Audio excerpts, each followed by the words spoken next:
Yo, boys and girls, what's going on? It's Tom. And it's Jamie. Welcome to the Chronicles of Podcast. The Chronicles of Bloodstock 2023.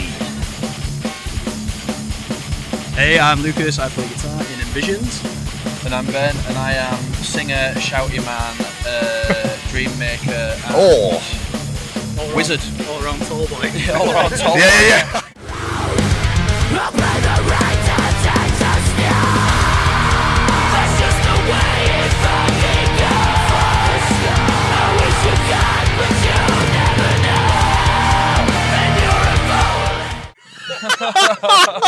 What a start. I mean, what sort of wizardry can you do? That's a secret, dude. Fuck. Aren't you only allowed to perform it in Las Vegas if you have a license? Isn't that a fact? True? Or who needs a license? apparently, if you claim to be a wizard, you have to have a license for it, and it's only in Vegas. Apparently, I don't know if that's true or not, but there we are. Well. Just, full of it. Sunday morning, it's early. Sorry. That's prime time for wizard talk. Right? Yeah. I normally reserve all of my wizard talk for Sunday morning. And Sundays only. As soon as it hits midday, you're fucked. It's it. We're not interested. Just forget about it. Yeah. Anyway, how are you guys doing? Are you well?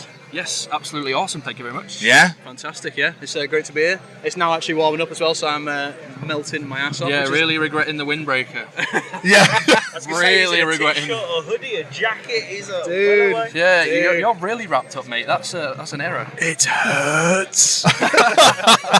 I mean, looking at this morning, I wouldn't have blamed you. Yeah, to be fair, we arrived and it was pretty upsetting when it was rain and we were like, oh no, but now it is glorious and it's awesome. Yeah, it's wicked. I'm looking forward to playing, sun's out. I think it's our first UK festival appearance in about, a major festival in 5 years. Wow, really? Dude, yeah, it's crazy. We've been doing loads of festivals in Europe all summer, all last year. But yeah, first, outdoor UK festival. In a very long time. Yeah, we did Tech Fest, but that's not, open air, so.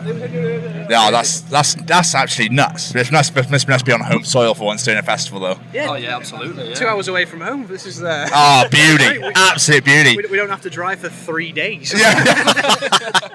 Are we still in France? Yeah. When are we going to Spain? How far is it? I'm tired. I'm hungry. Yeah, dude. My back hurts. Yeah. That's just me waking up, mate. Yeah. Yeah, As soon as I get up, knees crack, fuck's sake, here we are. Yeah, snapping back. So yeah, it was like us last year on the way to Hellfest.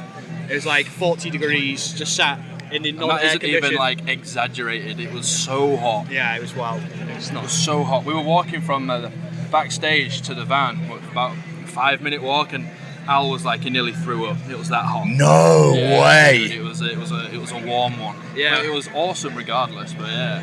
I remember we were just stood in the backstage and Dave Mustaine's watching us play table football, and all the while the only thing I can think of is I am too warm. Yeah. And I'm fucking die. Also Dave Mustaine, wow. But yeah, crazy. You can tell when they'll see the Europeans fucking British people. They know nothing. Look at the fucking state of We're them. never happy. It's raining. Oh, wish the rain would fuck off. The sun's here. Wish it would fucking rain.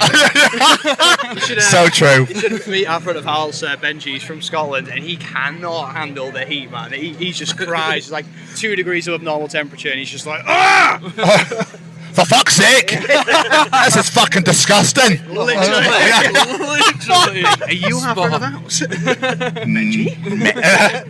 I'm actually coming in. I don't know. My brain was not working fast You're enough on a there. direction and it changed, so let's move Yeah, on. we'll crack on. So, are you excited for your set later? Yes, absolutely. Hell yeah. Yeah, really It's gonna excited. be cool. Yeah, it's always fucking nice to play big ass stage. I think we played some youth people tonight as well, so it's Bloodstock's a bit of a different vibe, I guess, from our normal shows. So Well, we've never been here before either, so it's exciting regardless. So yeah, I'm really looking forward to it. Yeah. Yes, well, because you funny enough just segued beautifully to my next question, which was because obviously for an InVision show, people are going to know you, they'd come to see you guys, whereas at a big festival, there might be a few people that aren't aware of you. So it's for the set list, do you think let's just put banger after banger in, or how is it? Do you normally alternate? We kind of we always think of the demographic, so we always who we're supporting, we always kind of like base it off that, because technically it's their crowd, isn't it? And we're just there to support. So we always base it on that demographic. But with a festival like this, we're always like banger, something a bit different, banger, something a bit different. You know, we try and switch it up a bit just to try and please everyone. Like you said, I think we've done a lot of supporting this year. So like we've been kind of putting our best foot forward, you know, for the summer. And I think that's the same applies here. We kind of want to give you all the goods, but also throw some like moments in there where it's a bit more than just like, you know, a beat down. It gives some special moments as well, time to, you know, really kind of just soak things in, and also, you know, time to fucking riff. So. Phenomenal. So us as a podcast, we are ambassadors for the Sophie Lancaster Foundation. Yeah. Are you aware of Sophie and her story? Yes, we read up on it when we got the stage. Obviously, I was very aware of it way before us playing now, so very aware of the meaning behind the stage and whatever. But it's awful, and like it's amazing to be part of something that can actually help that. Weirdly, I was seeing it was on like, you know, the Facebook memory type things. 5 years ago? Was it 5 years ago that the Kerrang cover article about the Sophie came out? And that was like the first time we were ever in Kerrang. I saw a picture of that, and I remember, you know, it was obviously the coverage for everything that happened, the awareness that's being raised. It's fucking super important, man. It's super important because, you know, that shit happens to everyone. Well, not to that extent, but that shit happens to a lot of people, and I think it's not fair. And you know, festivals like today is a great place. It's a great thing for everyone to come and just feel unified. Just do what the fuck they want, be who they want to be, and not get judged for it. And that, to be fair, that shouldn't just happen at a festival. They can do what the fuck when they want at home, you know. And it's but this is why I like big festivals, man. It's the metal community in general. Like I always find, obviously, you know, we travel to all sorts of countries where we can't even speak the same language as people. But the one thing that unifies you is you walk into that venue and everyone's there for the same fucking reason. And there's that thing of like, it doesn't matter, you know, kind of what your favourite band is, what, you know, your subgenre or whatever this is. Everyone's just kind of like, you know, if someone's into metal, you've got that thing where you can just like, yeah, man. Yeah, man. Like, little head nod. You get each other, and I think that's, you know, that's why the metal community obviously drew us in. That's why we want to be a part of it. They say that, don't they? It's the silent language of the metalhead. You see each other in a band t-shirt like, yeah, dude. Yeah, that's it. You're like, oh, fucking hell, where'd you get that one? I want it. Probably Primark. At this point, yeah. Same place I got my Nirvana tracksuit, thank you. and your Greg's. Have you genuinely seen the Nirvana joggers in Primark? No, it wasn't a joke. That's a thing. That's a genuine thing, yeah. Holy shit. I'm sure Kurt Cobain is so proud right now. Yeah. I mean, yeah. I bet his estate loves it. Probably, yeah. Holy shit, that's wild. But knowing that you are familiar with Sophie's story, does the fact that you're playing that stage today and sort of flying that flag for Sophie, does that make today's performance just that little bit extra special to you guys?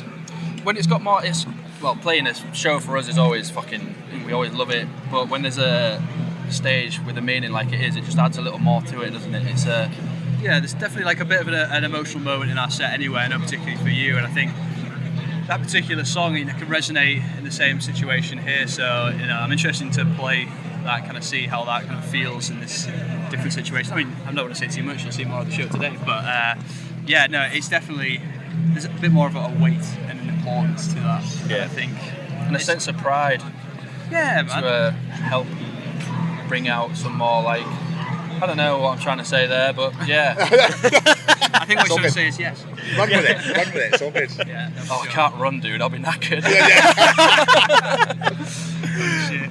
But just wondering, like, being a member of this community, this metal community, is that something that's ever happened to you guys growing up, where you've had people treat you differently, whether it just be hurling abuse at you or whatever it may be, simply because of whatever you're wearing, the music you listen to, the length of your hair, whatever it may be? Dude, I had long hair for so long. I was always the token like goth at school. You know, because that was the general term. You know, you're a goth. If you liked metal and you wore a band t-shirt, no one was like really kind of knew what was going on. But I mean, I was quite lucky personally, because I think I kind of got a bit of the kind of like you say, it was a token goth as opposed to kind of like belittled or anything. But there's always been situations where people have been yelling stuff at you, and you kind of looked at differently. Even in terms of like when I was growing up, in terms of like jobs and work and stuff, it used to be kind of like, not presentable front of the house. So and that was kind of, you do get some stuff like that. But I think particularly over the last few years, the metal community and the metal style and all this, it's become so popularized. It's so commercial now that whether for good or bad, I know there's a lot of people within the metal community who probably don't like that because it's a kind of like taking of the culture. I think it's a great thing because it makes it more accessible and brings people into the fold, and that situation is probably going to stop things happening to other people because it's becoming more aware and not seen as unusual, which is important. You're absolutely right. It is getting better. It is definitely getting better. Like you were saying there before you couldn't get a job if you had a tattoo on below your forearm. Yeah. Now you go into a bank and someone serves you and he's got tattoos on his hand and arm. I was like, yes, I like this. I love that. I'm like, I want to give this guy my money. He's going to fucking look after it. Yeah. He seems like a good lad. Yeah. And like, so true. It is though, isn't it? Yeah. It's the same thing again. The silent nod. You're like, nice one. Yeah. No, it's definitely it is more inclusive now, and I think that's important. That's cool. I think heavy music, rock music generally is a really good place. A couple of years ago, I don't think it necessarily was in a similar situation where you wouldn't hear much guitar, based music. Whereas now, the stuff in the charts is, we'll get bring me the horizon. Bring me paving the fucking way. Like, I know it might not be most people's cup of tea if they're into the heavier stuff, but there's an important thing that band's doing, and they're being a gateway band for other bands that ultimately, brings people to see our shows, brings people to Bloodstock. Yeah, it's cool. It's cool as fuck. Absolutely, it really does. But just going forward, like, I don't know if you've noticed while you've been here, there's a lot of kids here at Bloodstock. There's babies here. It's been amazing. We've heard stories about 8-year-olds starting mosh pits and circle pits, stuff like that. It's incredible to see. So what we're trying to find out, working with the charities, what can we do to support these guys as they're coming up?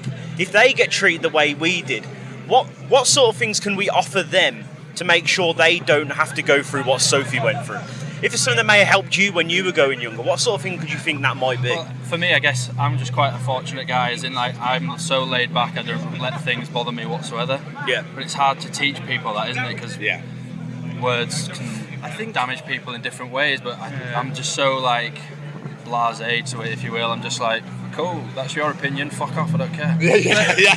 Literally whatever. To help people, I guess, like, community, when we grew up in a small town. We grew up in York, and like back when we were kids, there was weekly shows on every week, and from like, I don't know, I think it's just encouraging, like, it's fine to do what you're doing, go to these shows, lose your fucking mind. Be around like-minded people. That is absolutely fine to do, be around like-minded people. I think as long as you've got enough people around you that are like-minded, that outweighs the negativity, and that's where, like, I think for me, that kind of idea, if someone insults you or tries to like dig on the way you are or attack you, I'm like, dude, you're the one who's fucking missing out. You're the weird one. I don't give a fuck what you say. And I think that is from an element of community. That's from being the people around you. Be like, I don't want what you've got. So what you're trying to attack me for, and like you say, it's kind of water off a duck's back, because your identity, how you identify, is bigger than someone else's. Absolutely. 5 minutes of attention. Yeah. Absolutely. The insults are always shit as well. You don't listen to Slipknot? Yeah, I do. Anything else? Yeah. Red hair. Yeah, ginger hair. It's crazy, isn't it? Like, I know my missus, she said to me that she used to get called Slipknot Girl all the way through school because she wore a Slipknot hoodie like once, and she had like black hair. She definitely, she looked like she was into alternative music, but it's that kind of thing. Same thing. Luckily, she was just like, nice one. And she's like, well, I'm glad that my advertising for the band I love is doing well. It's crazy, man.